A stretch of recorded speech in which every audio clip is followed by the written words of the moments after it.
Okay, so something a little bit different today. What we're going to look at today is a program called Lightroom. It's Lightroom Classic, the one that I use. There is a program or a piece of software called Lightroom, which Adobe produce, and I think that's more of a mobile app or an app for tablets and things like that, because whenever I've downloaded it and used it and loaded it by mistake, I've figured out that half the things are missing. So correct me if I'm wrong, but I think the Lightroom Classic is the full package. And it's the one that you want to be working with mostly. So in Lightroom, there's these tabs across the top, and it's a little bit of a different interface to maybe some of the other programs that you're used to working with. And you won't use many of these, in all honesty. You might use the slideshow and the print one, and maybe once or twice, but predominantly you're going to be using Library and Develop. So you start off in the Library tab, and the first thing you're going to do is you're going to import your photographs into Lightroom. Now, it takes a little bit of getting through the system when you've got such a broad system that I've got, but yours might be a lot easier to find. But once you've found your folder that's got all your photographs in, it will show you the things that you want to see. So here's a list of photographs that I took a while back. That's an edited one, we don't need that one. So you can uncheck and check the ones you do want before you bring them in. Don't want that one as well, or that one, or that one, or that one. So I don't want that one either.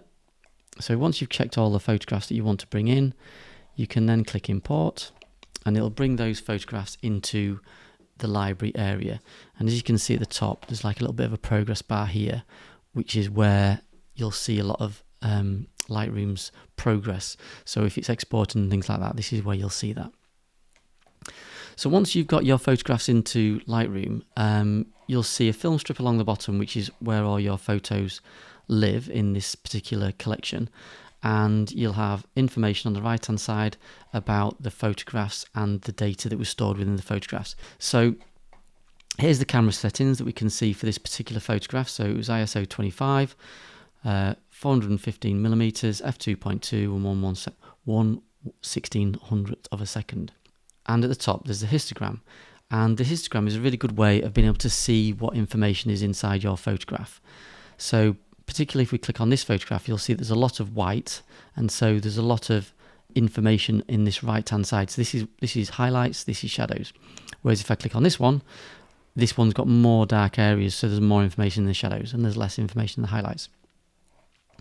Just something to be aware of, and it's a good way of understanding whether you've got your camera settings correct. So obviously what you don't want to have is too many spikes like this in your photographs. You want to have like a bit of a mountain range kind of like collection. It doesn't matter where the mountain range is, it'll depend on the subject, as long as you've not got too many spikes. So once you've got your pictures into your library, you can then start to develop them, and this is where you start to create the look that you want to work with. Now I've got a range of photographs here at the bottom, and what's going to happen is that these photographs are going to get broken while I show you what things do. So I'm going to start with this photograph because it's a nice one. It's some upturned boats on an island called Lindisfarne, which is just off the northeast coast of the UK. Great little place. You have to get to it over a roadway, that gets flooded twice a day when the tide comes in. So when the tide comes in, you cut off for 2 or 3 hours until the tide goes out, and then you can drive back over. And on Lindisfarne, there's quite a remote island. Some quite nice little things to see and do. A beach, obviously, with it being an island, and these little hut type things that are made out of boats, which are quite cute. I don't think people live in them. I think they're like quite interesting, probably little stores for fishermen and things like that. So let's work on this photograph. It's as good as any. So on the right hand side, we've got a list of tabs, and these might not look like this. They might be open like this, but they open and close with these little arrows. Your histogram's there, as it was in the library section, and we've got a list down here. Now we're going to look at the basic one: tone curve, HSL, color grading, detail, lens correction, and effects. Don't need to worry too much about the others at the moment. That's for when you get a bit more advanced. So let's have a look at the basic section. So in this basic area, what we can do is we can do some basic color correcting and adjustment of the photograph. And one of the first things we want to do is to set the white balance. Now the white balance is a way of being able to balance the photograph based on information that's inside the photograph. So over here we've got a life raft and it's got some white on it. Now if I click on that white, it's telling the computer that that is white in the photograph. So basically what it's going to do is going to change the temperature and the tint to balance the photograph up to make that white. And it's a good starting point on all your photographs is to white balance it. Now you can move these by eye, but as you can see, they look a bit dodgy when you do that. And what you tend to find is that, just put it back to normal, that one goes one way and one goes the other. So what you'll tend to find when you white balance is that this slide will go either this way or this way, and this one will go the opposite way. If they go the same way, it tends to look a bit wrong. Below that, you've got your sliders for exposure, contrast, highlights, shadows, whites and blacks. And these are pretty self-explanatory. Exposure. Exposure controls the exposure. Contrast. Highlights. Shadows. White, anything that's white. Black, anything that's black. And below that, you've got some more sliders, which are your texture, which is really good for picking out detail. So you can see now there that the grass is starting to look a little bit more interesting, and anything that's got a bit of texture in it gets pulled out. Clarity does a similar thing, and I tend to use clarity a little bit more than texture. I tend to find it's a little bit better. Dehaze is if you've got a bit of haziness within the photograph, so you can just pull that down if you have got a little bit of haziness in there. Vibrance and saturation. Okay, and so ideally what you want to do, you don't want to be going too far with some of the sliders. You don't want to be really pumping them up to the max, because it will start to look a little bit too edited. Certainly with your photography, you want to be adjusting little things. So you want to be having small movements and increments on the photograph. Remember, your camera's done most of the work by capturing the image, so it's just tweaking and adjusting slightly. So that's basic. Below basic, we've got tone curve.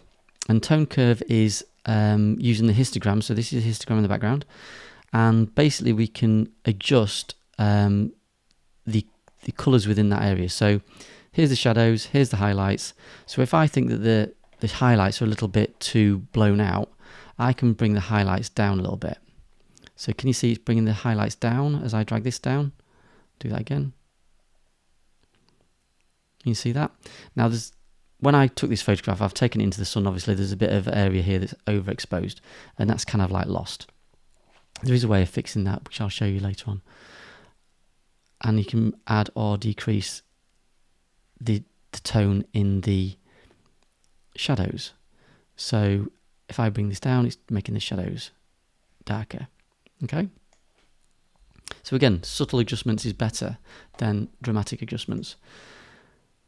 Next one down is the HSL. So this is quite a good little tool, because you've got this little target option here. If you click on that, and I click on that blue there, it will specify the blue is the colour that I've clicked on, and then I can change the colour of anything that's blue within the photograph. So what it's basically doing is it's selecting anything that's blue and it's changing it. So again, if you just go subtly, you can make some really nice little enhancements to your photographs. Obviously, if you go too far, it looks fake and it looks like it's been adjusted and digitized. And again, the red, so if I click on the red there, and it's now making the reds more pink or the reds more yellow. So a nice little adjustment, and that works with either hue, saturation or luminance. So you can do the same thing with the colours with the different sliders. So hue is obviously the colour, saturation is the intensity, luminance is the vibrancy. Next one down, colour grading. One, you don't want to be using this too dramatically, because it can have an effect that's too much. But basically, if you're used to colour grading in video, then what sometimes happens is that you bring the shadows into the blue and you put the highlights into the yellow or the oranges, and that gives that teal and orange kind of effect that you see in a lot of movies. So if we go like a tealy colour, which is there, and an orange. So that's like a colour grading type effect. Set back to normal. Okay. And And then below that we've got detail. So if you want to add a little bit of sharpening, you can do. Sharpening just crisps off the edges. Again, there's something you don't want to go too far with. Over sharpened photographs do look a little bit dodgy, but if you've got a little bit of softness in them, you can just tweak it a little bit. Lens correction I wouldn't worry too much about at this stage, because it's more for when you've got buildings that have warped because of the lens. So because the lens is round and you take a picture of a straight building, you'll probably sometimes get a bit of a curve. And then effects. And effects is a good place to add a little bit of vignette. So a vignette just goes around the edges, and again, if you go too far, it looks false, it looks wrong, but a little bit of subtlety can work wonders. Okay, so those are the sliders that you want to work with, and it's a case of really understanding what they do and playing around with them to get an understanding. The more you play with the sliders, the more you'll understand how much to push them for each different photograph that you work with. Across the top, there's some little icons here, and these are quite useful as well. So the first one is the crop. So if you want to recompose your photograph and you want to take out a little bit of this bottom area here, you can do that. So the crop tool is really good, and the beauty of it is it retains it as well. So it's not cropped it and got rid of it. You can then go back if you want to and add a little bit more if you need to. Healing brush is really good. The healing brush is useful for getting rid of little areas. So if I go to heal, let's zoom in a little bit. Let's move around. Let's see if there's anything that I can heal. So let's just see if we can heal that little weed there. So if I click on that, it'll give me an area that I can select from around the subject. So I can select another piece of grass and it'll heal it like so. So that's the healing brush. Red eye you won't use too much. And then the last one is the masking tool. Now the masking tool is really useful. We'll not go into these areas at the moment. They're very similar to the things you can do in Photoshop as well. But the ones that we're going to look at is the brush, the linear gradient, and the radial gradient. So the brush is basically a way of brushing on and using the area that's been selected to enhance. So let's say we just want to do something to the sky a little bit, and I roughly draw around that. What I can do now is, using my sliders, I can add a bit more contrast into that area, and I can reduce the highlights, and I can increase the shadows, or the shadows this way, take the whites out. And all it's doing is it's not doing anything to anywhere else in the photograph. It's only doing it to the area that I selected, which is the area that the brush is. You can even change the colour. I don't think the colour will change too much because, oh yes, that's okay. So you can have a bit of colour there, look. But you can add more. So there's lots of other ones that you can add as well. So once you've done one, you can click on the plus, and let's go for linear gradient. So the linear gradient is you click and drag, and then you position your area that you want to adjust. So the bit that's red is going to be the bit that you adjust the most. The bit that's white is the least amount. You can rotate them as well, so you can like have them on an angle like this, and you can change how wide they are. So let's say I wanted to add a little bit of tone into the bottom of this photograph, a little bit of darkness in the bottom. So let's just bring the exposure down a little bit, and then let's add a little bit of clarity. Where's the clarity? There it is. Let's add a bit of clarity in there. And let's add some colour. Let's just change the colour a little bit. Let's go more towards the browns. Oh, let's go towards the greens. So you can see it's adding green there. Obviously this is not what you would do because it's starting to look a little bit gimmicky, but it's just to show you what actually happens. And then the third one is the radial gradient. Now this is really useful for doing faces, and I use this a lot when I'm doing faces, but let's do it on that boat there. And again, we've got the same controls. It's doing everything with inside this, and what you tend to do with this is things like softening. So I might add a little bit of exposure just to bring that door out a little bit, or I might just reduce the shadows a little bit.